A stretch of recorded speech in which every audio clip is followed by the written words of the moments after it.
T-minus 10, 9, 8, 7, 6, 5, 4, 3, 2, 1. Ignition and liftoff. Go Falcon, go Sirius.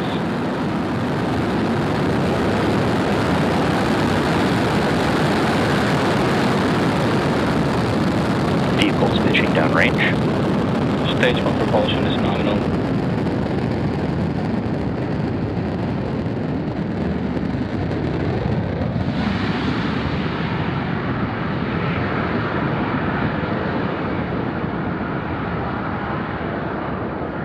At T plus 32 seconds and counting, Falcon 9 has successfully lifted off from Slick 40 at Cape Canaveral Space Force Station. In just a few seconds, we will throttle the engines down in preparation for max Q, which is a period of maximum aerodynamic Power pressure telemetry nominal on the vehicle. We just heard that good call out. Now during ascent, we tilt the engines, which is also known as gimbaling, and that turns the rocket horizontally. It's what we call a gravity turn. So at this point, the vehicle is still going up, but now we are Falcon 9 also... is supersonic. We just heard that supersonic call out, but now we are also heading horizontally away from the launch pad.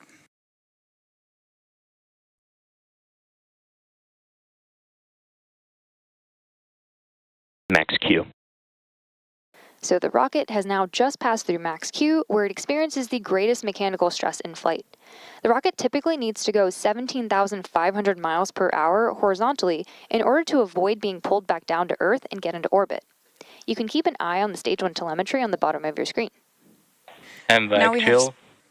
Now we have several events coming up in quick succession, and we should hear all of these called out by mission control, starting with main engine cutoff, or MECO, then stage separation, SES-1, and fairing separation.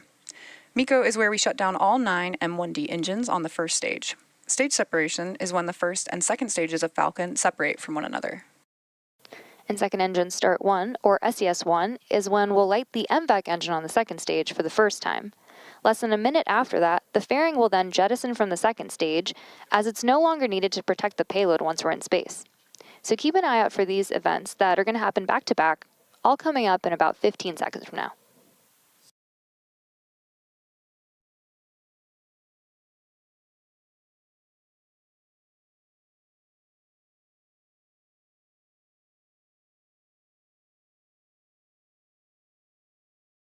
Main engine cut off.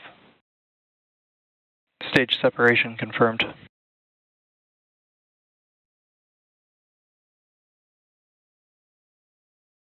MVAC ignition.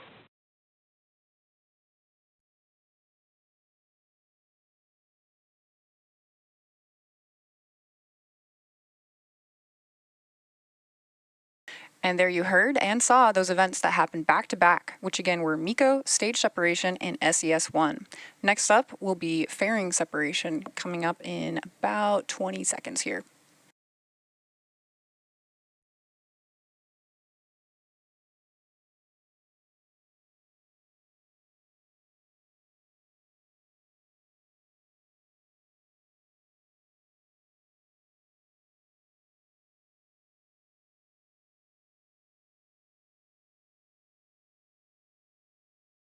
Fairing separation confirmed.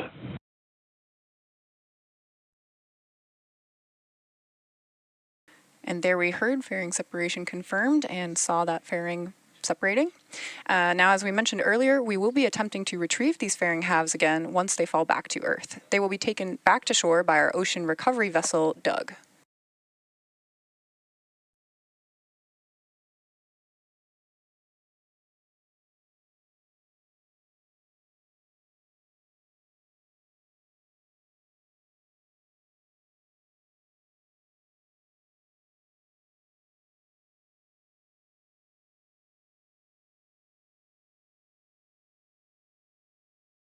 It's now T plus 4 minutes and 17 seconds into today's mission.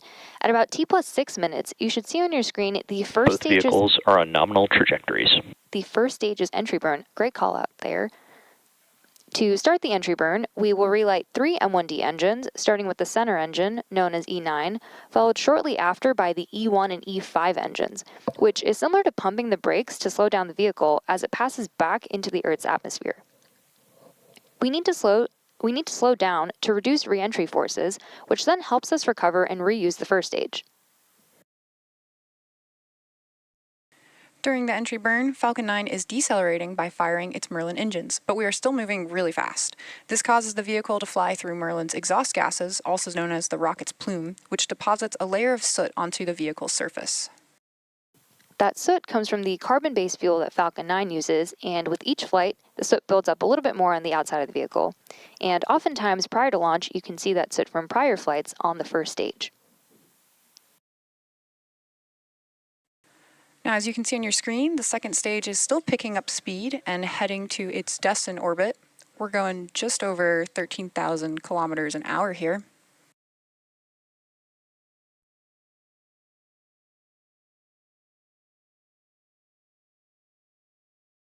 We've got just about another 20 seconds here until that entry burn starts, which typically lasts for about 20 seconds.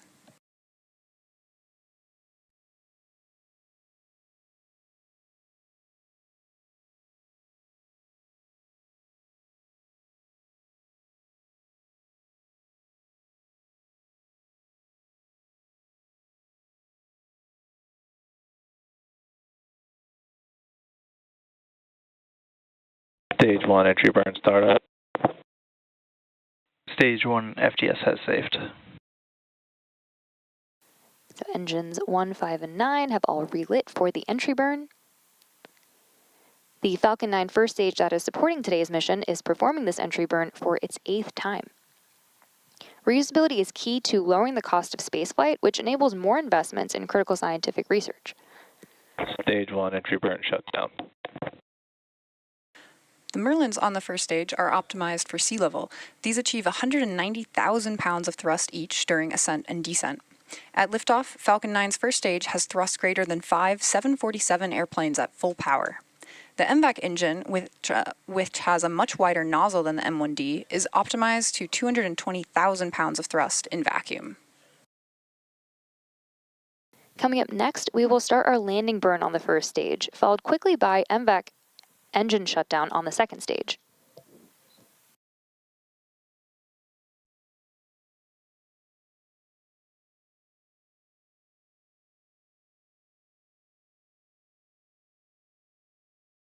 During the landing burn, only the center engine, engine 9, Stage 2 is in terminal guidance. will be used to land the Stage 1 vehicle transonic. on the drone ship. So that should be starting up in about 20 seconds from now.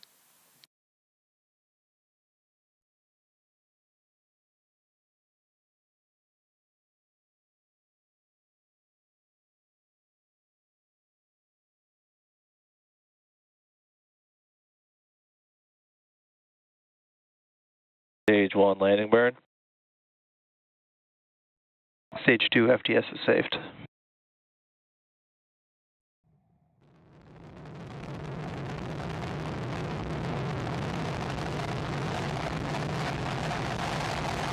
Landing lead deploy.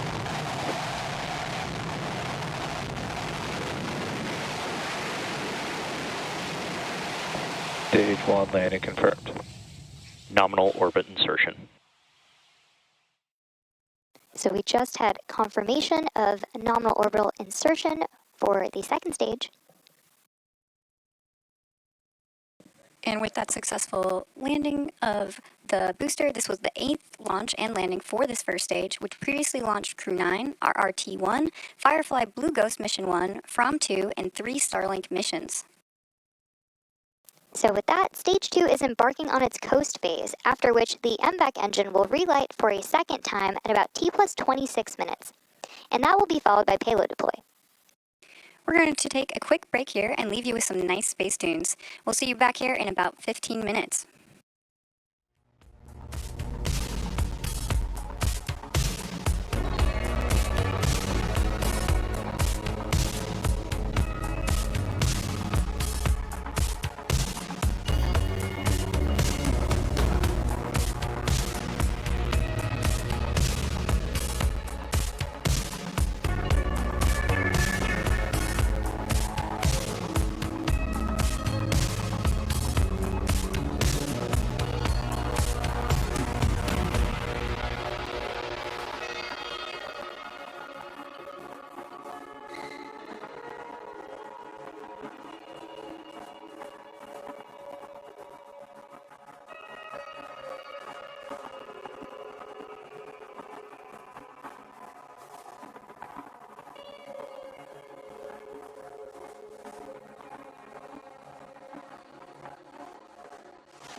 Welcome back to live coverage of the SXM-10 mission. We've had a great mission so far with an on-time liftoff at 12:54 a.m. Eastern Time from Space Launch Complex 40 at Cape Canaveral Space Force Station. After a successful stage separation, the first stage returned to Earth with a precision landing on our drone ship, a shortfall of gravitas. And just before the break, we had confirmation of nominal orbital insertion. Coming up next, the Merlin vacuum engine on the second stage will reignite for the second time. You might hear it referred to as SES-2. We're listening in now for that call out.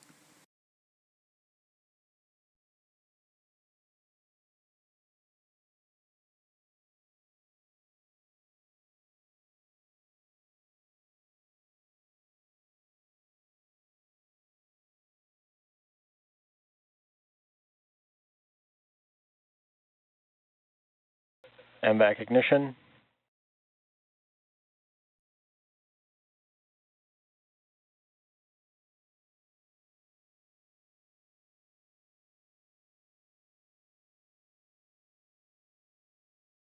And we heard that call out for MVAC ignition. So now this burn will last a little more than 1 minute before the second stage engine shuts down for a second time, also known as SECO-2. After that, we'll have another coast phase, which will last just a few minutes as the second stage prepares to deploy the SXM-10 satellite. Now, if you're just tuning in, as a reminder, our customer for tonight's mission is SiriusXM, the leading audio entertainment company in North America, which has a portfolio of audio businesses, including its flagship subscription entertainment service, SiriusXM.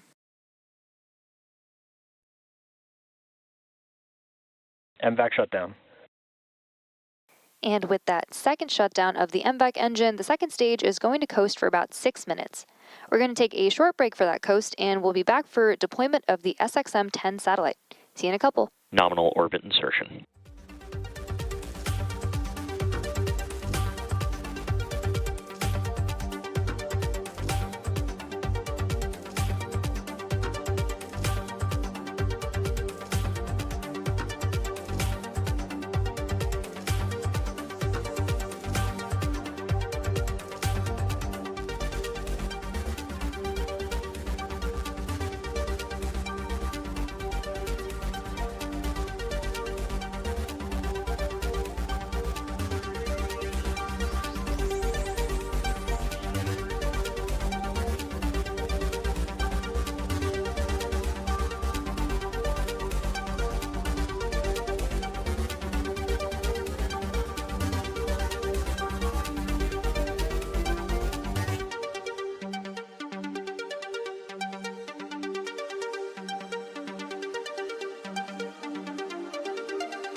Welcome back to our continuing coverage of the SXM-10 mission. Before the break, the Merlin vacuum engine on the second stage reignited and burned for a little more than a minute before successfully shutting down for the second time. And now we're less than a minute away from expected payload deploy, which we should be able to see as it happens. As a reminder, our customer for tonight's mission is SiriusXM. SXM-10 is the latest high-powered satellite joining SiriusXM's fleet, following up the SXM-9 satellite, which was launched by SpaceX 6 months ago.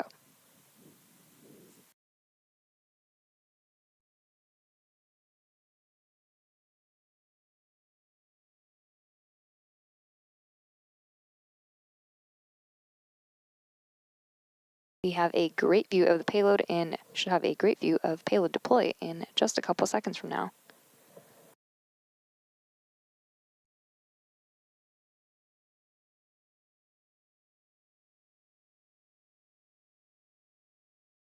SiriusXM-10 payload deploy confirmed. And we just heard the call, and there you can see successful deployment of the SXM-10 geostationary communications satellite. Incredible view there. And that will wrap up tonight's live coverage of the SXM-10 mission. All of us here at SpaceX want to thank our customer, SiriusXM.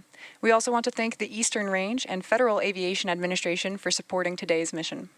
If you're interested in more launch coverage, be sure to check out spacex.com/launches for the most up-to-date information. And remember to follow @SpaceX on X.